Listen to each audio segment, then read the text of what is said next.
Que le nom de l'Éternel soit béni. À propos de la situation en Côte d'Ivoire, quelqu'un me demandait si l'Église du christianisme céleste ne pouvait rien faire, aider spirituellement la Côte d'Ivoire. D'abord, pour qu'il y ait moins que ces histoires de plusieurs pasteurs cessent en Côte d'Ivoire, car selon ces personnes, il y aurait que tous les schismes, tous les courants actuels dans l'Église seraient représentés en Côte d'Ivoire. Et que d'après les rumeurs, il paraît qu'il y aurait eu une prophétie en 1954 sur l'état de la Côte d'Ivoire concernant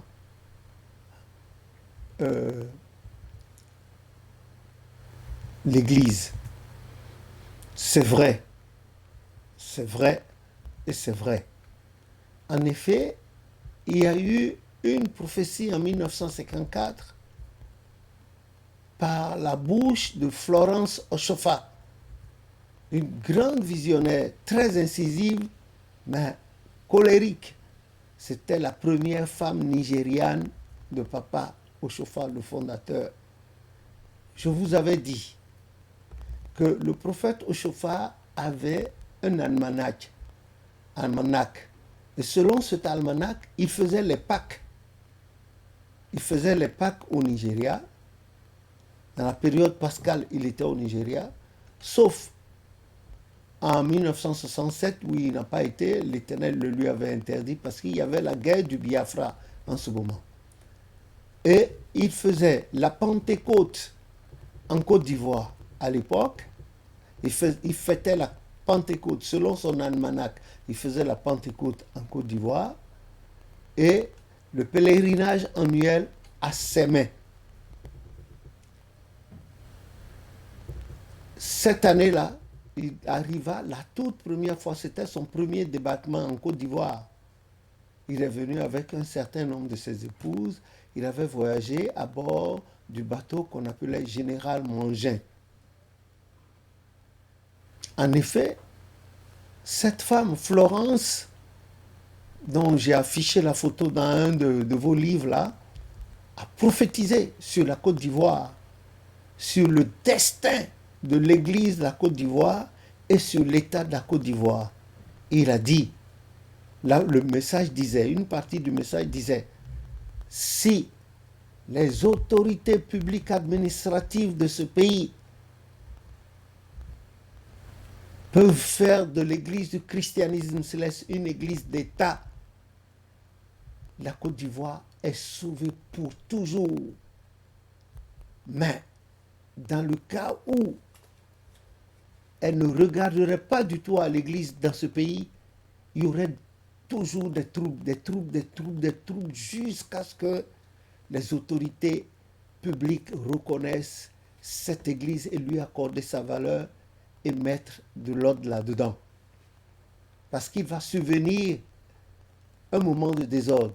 Mais si les autorités reconnaissent et aident l'Église à se redresser dans ce temps-là, la Côte d'Ivoire serait un pays de paix, de quiétude. Et cette paix et cette quiétude vont se répandre sur tous les pays alentours, surtout. Et il n'y aura pas de coup d'État. C'était la première fois. Et ça s'est arrêté là.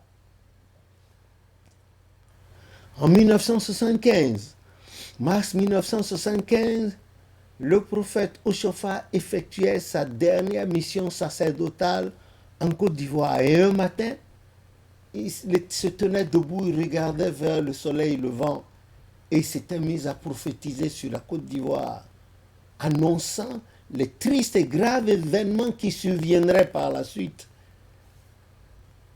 On a vu d'abord, en 83, le président Oufoué, son fauteuil a été remué, mais l'Éternel l'a aidé à travers les prières de l'Église du christianisme, surtout en la personne de l'évangéliste Daga, qui était l'œil de Papa Oshofa. Il n'était pas le chef de diocèse, il était l'œil de Papa Oshofa, parce que le prophète Oshofa l'aimait beaucoup.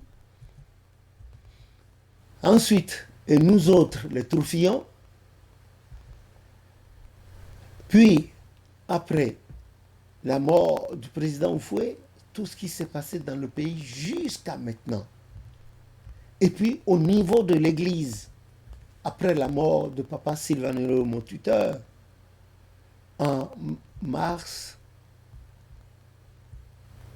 1982. Voilà là où nous sommes à ce point.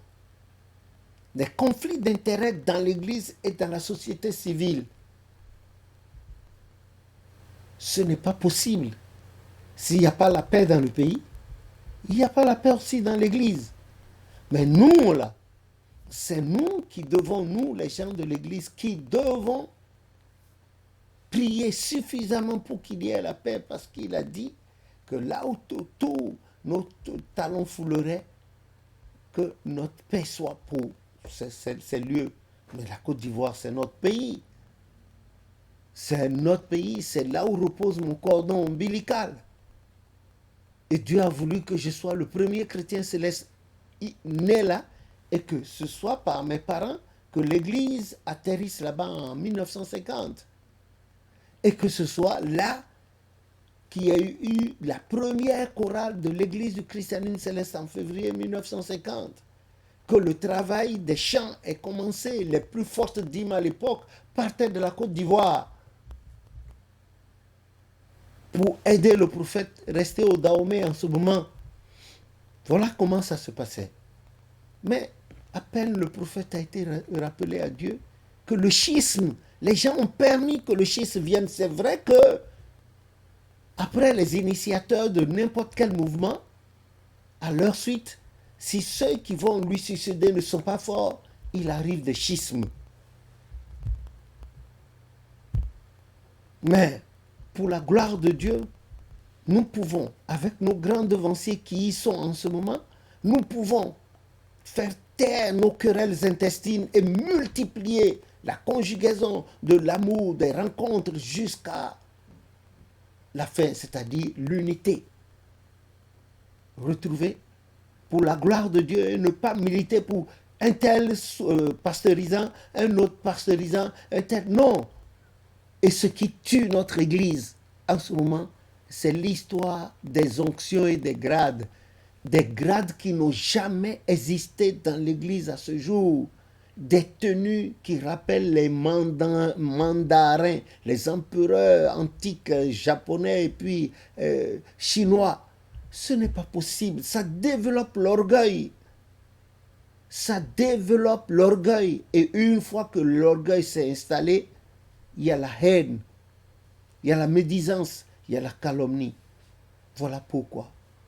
Humblement, je réponds à ces personnes qui m'ont posé cette question.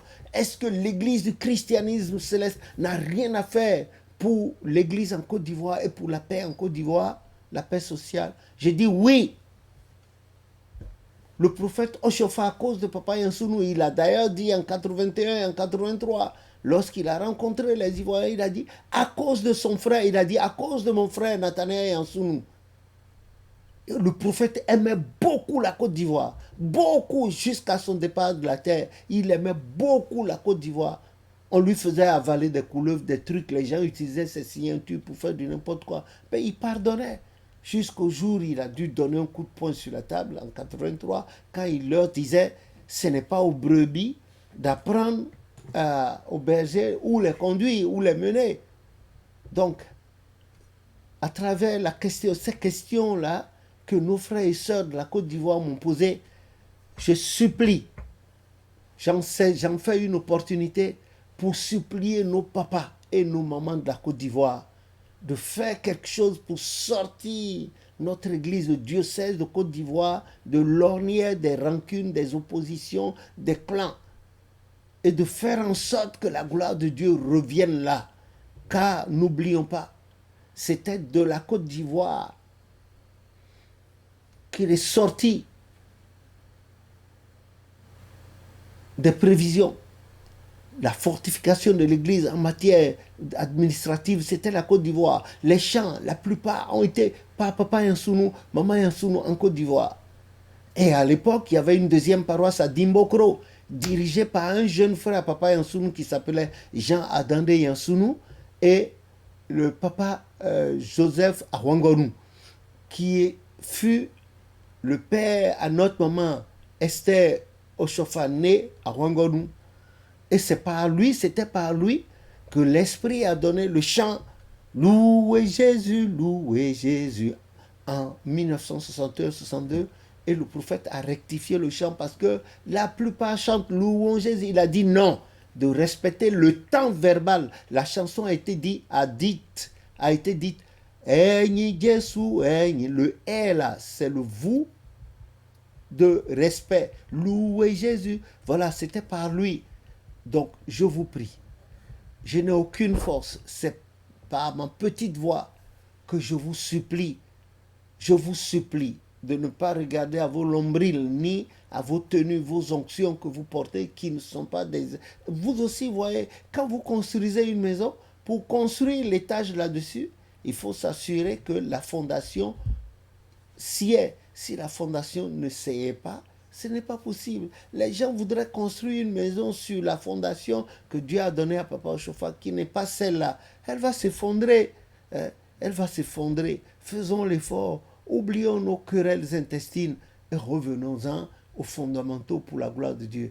Ainsi, l'Église va porter l'État ivoirien. L'Église du Christ va porter l'État ivoirien. Et la Côte d'Ivoire, comme il a été prophétisé en 1954 par la visionnaire Florence Oshofa, va devenir un havre de paix. Un havre de paix. Un havre de paix. Au nom de Jésus, notre Sauveur. Amen.